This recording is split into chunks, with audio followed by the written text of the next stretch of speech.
Ciao ragazzi, sono Roberto. E mi chiamo Katie. E questa che are Compares. I don't actually remember how to say compares. El Comparo. Actually, I have no idea.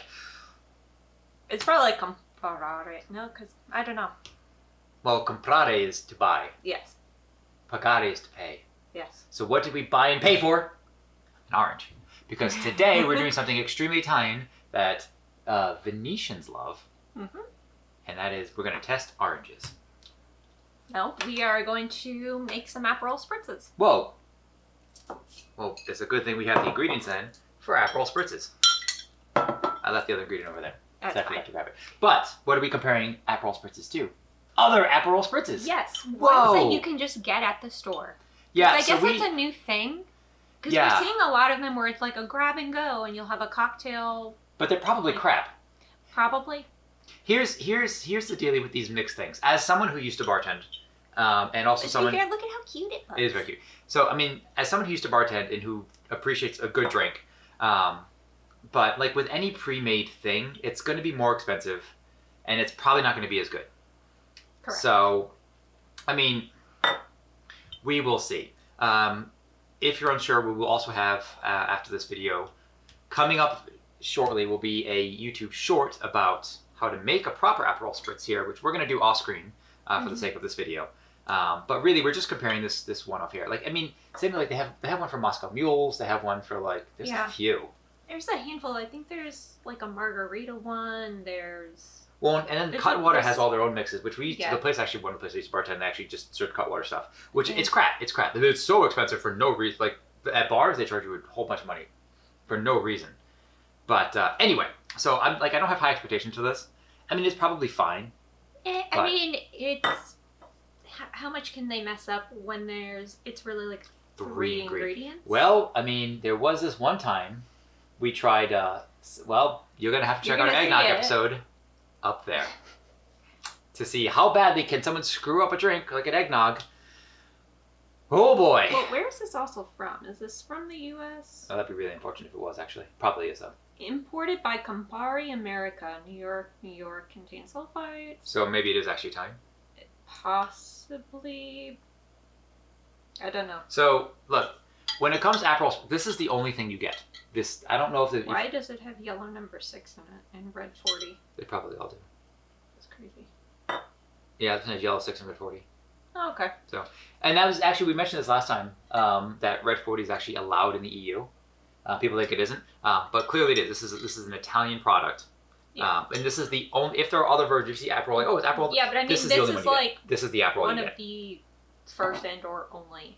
Yes. So, okay, so do you even know where Aperol Spritzes come from? Venice. True, but when were they like popularized? We're shooting this on a Sunday, so it's probably at least a week ago. True. Okay. Good guess. Okay. Okay, so spritzes are actually from like the Venetian part of Italy, but Veneto. Remember, it was not always a unified country. That's true. So, for most of their history, they still hate a lot of each other. Pretty much. So the Habsburg Empire. So like when they had like the King of Lombardy and Venetia, you're going way back. So 1800s, okay? That's think about it. Back. Okay. So well, because they weren't unified until 1890, I believe. Something like that, yeah. So anyway, back in the day, you had these German Habsburg soldiers that were, occupying Veneto. They were, as soldiers do, they went and visited the local taverns. They, tried a bunch of the wines that the Venetians had, and they thought they were too strong. So what they asked, because they were used to, different types of preparations for wine. So anyway, they asked for a spritz, a spray of water to help dilute a little bit of the wine. Oh, okay. So that's where you get the term spritz from.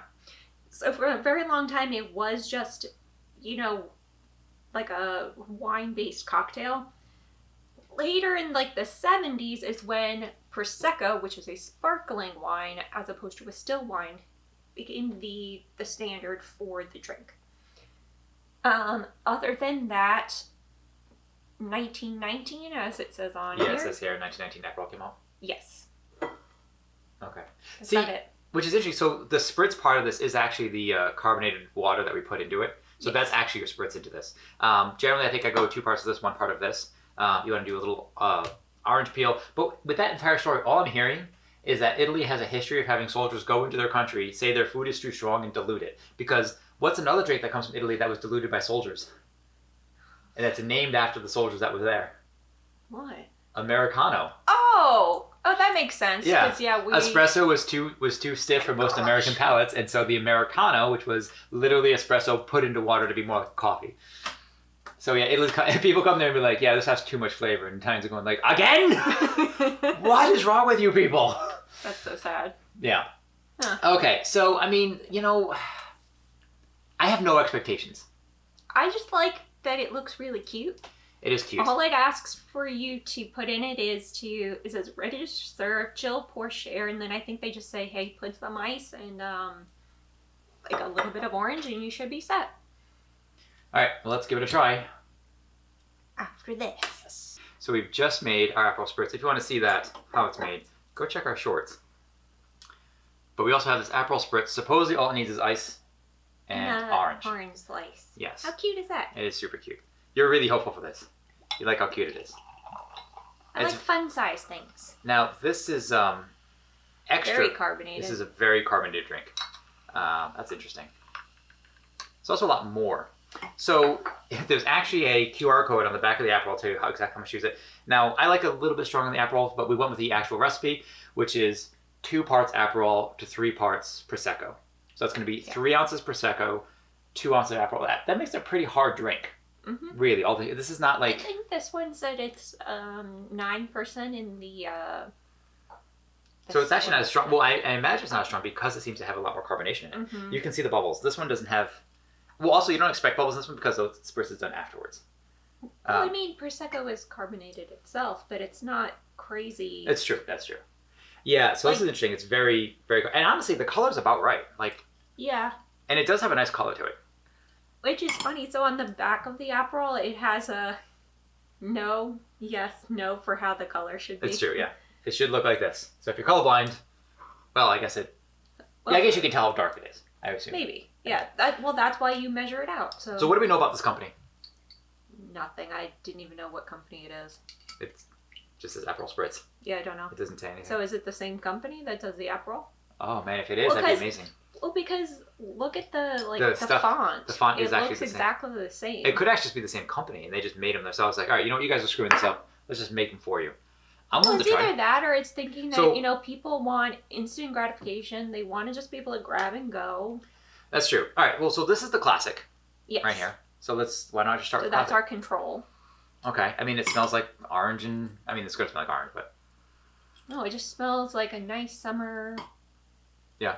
I mean, they both smell drink. very similar to me. Yeah. This one I think has a stronger smell, but could be also has a larger orange. That could be. So, all right. So, salud. Chin chin. Oh, that's perfect. That is perfect. I'm trying not to. Yeah. Honestly, it's The orange. I know. Let's not get them confused. Probably better with the You could have just put it in there. I could have probably just put it in there. I mean, it's good. It's fantastic. Did you try this one? I did not try this one. Okay. Are you ready? Yeah. You want to go first? No. Okay. I have to go first? You did. I do? You're supposed to be thinking, hey, you're going to have this for an aperitivo. Well, let's see. Which one would you gravitate towards? Or are they the same? Oh, that was loud.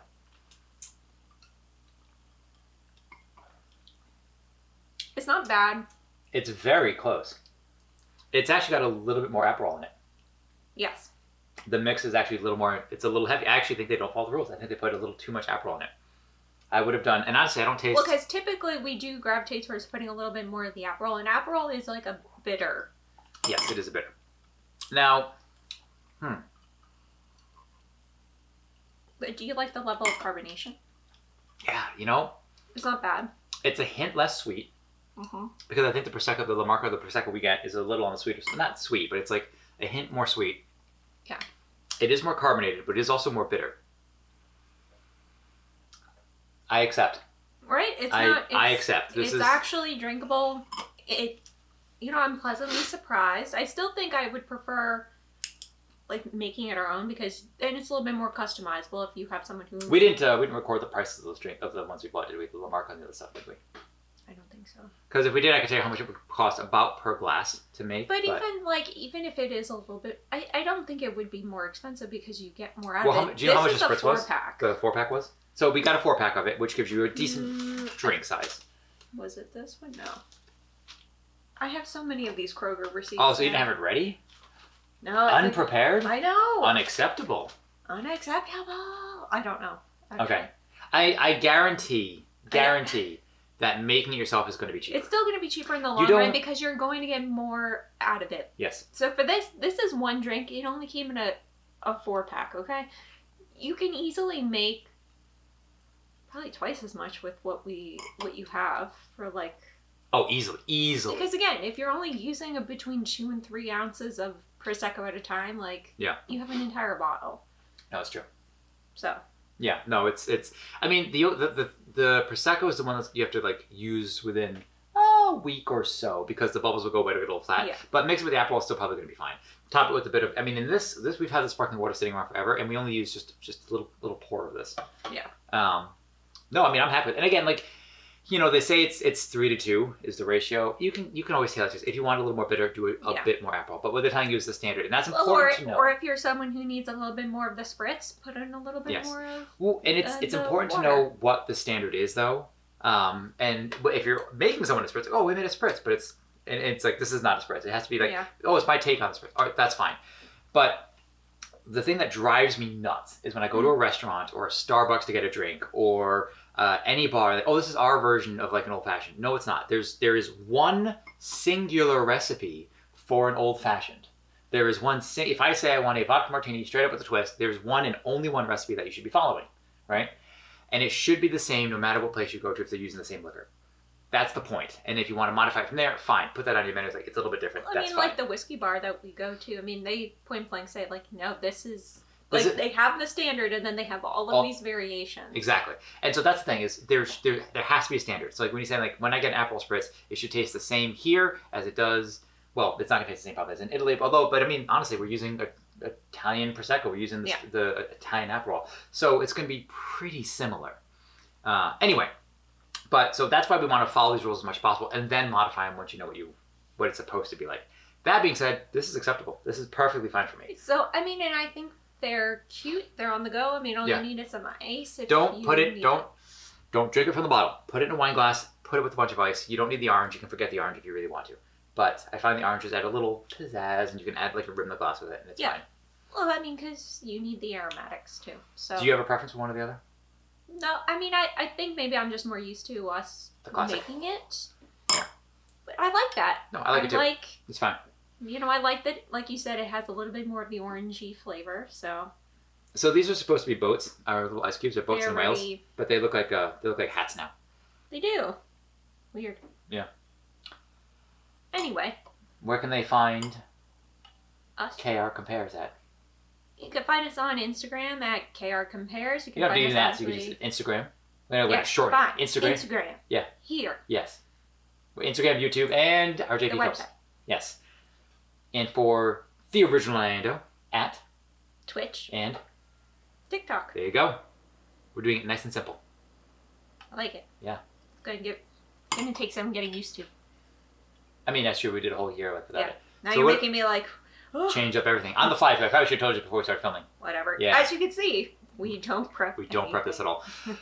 That being said, I thought I had one more thing to say. You know? Usually I do, but then I often forget what I have to say, and then we end up like this. We're just kind of rambling. Okay. All right. Sono Roberto. Sono che? Say something in Italian. Alla prossima. Mi piace il Aperol Spritz.